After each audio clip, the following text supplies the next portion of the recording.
Hi guys, this is Sonu. Yeah, I'm Bhaskar. So welcome to TNR channel. So ఇంతకుముందు మనం 2 videos చూసాము. Ghost ఎగ్జిస్టా లేదా అనేది తెలిసింది మనకి. ఇప్పుడు మనం కొన్ని స్టోరీస్ వింటూ ఉంటాం. చిన్నప్పుడు మన సరౌండింగ్లో కానివ్వండి, మన చుట్టుపక్కల కొన్ని స్టోరీస్ ఎలా అంటే గోస్ట్ ఉన్నది, ఒకరిని ఆవహించింది, సో గోస్ట్ వల్ల అతను చనిపోయాడు, గోస్ట్ వాళ్ళ ఇంట్లో తిరుగుతుంది, గోస్ట్ వాళ్ళతో మాట్లాడుతుంది, ఇలాంటివన్నీ మనం వింటూ ఉంటాం. అసలు నిజంగా అలాంటి సంఘటనలు జరిగాయా లేదా అనే దాని మీద మేము కొంచెం రీసెర్చ్ చేసాము. సో ఇప్పుడు ఎట్లా అంటే వాళ్ళ మీద ఆవహించి వాళ్ళతో మాట్లాడి వాళ్ళని వాళ్ళ ఇంట్లో జరిగిన సంఘటనలు ఎలా జరిగినాయి అనే దాని మీద రీసెర్చ్. సో గైస్, ఇప్పుడు నేను చెప్పబోయే story actually it's not a story, it's a true story. ఇది ఒక ఫ్యామిలీకి సంబంధించిన స్టోరీ. ఒక భువనగిరిలో ఒక ఏరియా ఉంది, పద్మావతి నగర్ అని. ఆ పద్మావతి నగర్లో ఒక గ్రాసరీ షాప్ ఉండేది. ఈ స్టోరీ అన్నది ఎగ్జాక్ట్లీ 20 years బ్యాక్ది. ఆ షాప్ పేరు శంకర్ గ్రాసరీస్. సో దాని ఓనర్ వచ్చేసి అతని పేరు శంకర్. అతని ఏజ్ అరౌండ్ 40-45 ఉండొచ్చు, ఎప్పుడు 20 years బ్యాక్. సో అతను ఏం చేసేవాడంటే, అతని గ్రాసరీస్ కోసం భువనగిరిలో ఆ టైంలో ఏం దొరకవు కాబట్టి ఎవ్రీ వీకెండ్ అతను హైదరాబాద్కి వచ్చి హైదరాబాద్ నుంచి గ్రాసరీస్ కొనుక్కొని ఇక్కడ నుంచి భువనగిరి తీసుకెళ్ళేవాడు.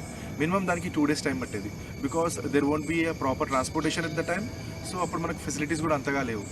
సో అతను ఎవ్రీ వీక్ ఇటు వచ్చి ఒక 2 days ఇక్కడ స్పెండ్ చేసి ఇక్కడ నుంచి గ్రాసరీస్ కొనుక్కెళ్ళడం, ఇది అతని రొటీన్ లైఫ్ అన్నట్టు. సో ఒకరోజు ఇలాగే అతను ఫ్రైడే రోజు బయలుదేరాడు, హైదరాబాద్కి వచ్చాడు.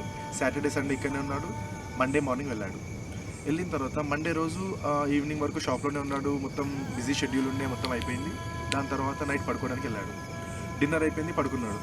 ఎగ్జాక్ట్లీ 1 AM-కి డోర్ నాక్ అయిన సౌండ్ వచ్చింది. వాళ్ళ ఆవిడ లేచి చూడండి ఎవరు వచ్చారు అని చెప్తే అతను వెళ్ళాడు. వెళ్ళి డోర్ ఓపెన్ చేయగానే వాళ్ళ కాలనీలోనే ఒక లాస్ట్ ఇంట్లో ఉంటే ఒక అమ్మాయి, తన పేరు సునీత. తను వచ్చి మాట్లాడుతుంది తనతో. ఏమడిగింది, పసుపు కుంకుమ ఉంటే కావాలంకుల్, కొంచెం అర్జెంట్ అని చెప్పింది. సో మనకు తెలిసిందే ఏంటి అంటే, పసుపు కుంకుమ అన్నది నైట్ 7-8 దాటిన తర్వాత ఎవరు ఇయ్యరు. ఎందుకు ఇవ్వరు అంటే, అది ఎప్పటి నుంచి వస్తున్న ఆచారం. ఎప్పుడైతే సూర్యాస్తమయం అయిపోయిన తర్వాత ఎవరి ఇళ్ళల్లో నుంచి కానీ షాప్స్లో నుంచి కానీ పసుపు కుంకుమ అన్నది బయటికి పోదు. So that is the fact. So అతను అదే అన్నాడు, లేదమ్మా నువ్వు మార్నింగ్ రా సన్ రైజ్ తర్వాత, సో నేను నాకు అప్పుడు ఇస్తా అంటే తను లేదు అని గొడవ పెట్టుకుంది. సో అతను కోపంగా కసురుకున్నాడు, లైక్ ఐ వోంట్ గివ్, ఏం చేసుకుంటావు చేసుకోపో అని తలుపు ఆమె మొహం మీద వేసేసాడు. వేసేసి లోపల వచ్చి పడుకున్నాడు. వాళ్ళ ఆవిడ అడిగింది, ఏంటండి ఈ అర్ధరాత్రి పూట ఎవరితో గొడవ పడుతున్నారు అంటే, లేదు లక్ష్మి వాళ్ళ కూతురు వచ్చింది సునీత, తనకేదో పసుపు కుంకుమ కావాలంట, ఈ అర్ధరాత్రి ఏం చేసుకుంటుందో అంటే, అలా ఎలా వచ్చిందని అని తను షాక్ అయిపోయింది. ఎందుకు అంటే తను అప్పుడే చెప్పింది అతనికి, ఏమని, తను చనిపోయి 2 days అవుతుంది కదా, మీ ఏ రోజైతే ఊరికి వెళ్ళారో తను ఆ రోజు. సో తను అప్పుడు చెప్పింది, తను సూసైడ్ చేసుకొని చచ్చిపోయి 2 days అవుతుంది కదా, తను ఇప్పుడు రావడం ఏంటి అంటే, హీ వాజ్ షాక్. ఆ రోజు తెల్లారి నుంచి he was paralysed. Exactly 2 months తర్వాత అతను చనిపోయాడు. ఈ మధ్యలో ఏం జరిగింది, అసలు తను సూసైడ్ ఎందుకు చేసుకుంది, ఆ సూసైడ్ చేసుకొని చనిపోవడానికి కారణం ఎవరు, వీళ్ళ ఫ్యామిలీయా లేదా ఇతనుకున్న 2 కొడుకులా, ఎవరికి తెలియదు. అతను 2 monthsలో ఎలా చనిపోయాడు, మళ్ళీ తను ఇతనికి కనిపించిందా, లేకపోతే తను వచ్చి ఇతని మీద ఆవహించిందా, లేకపోతే ఇతనిలోకి ప్రవేశించిందా, లేకపోతే ఇతను ఎప్పుడు టార్చర్ చేస్తుండేదా, లేకపోతే అసలు ఏం జరిగింది అన్నది ఒక mystery. So this we're going to resolve soon.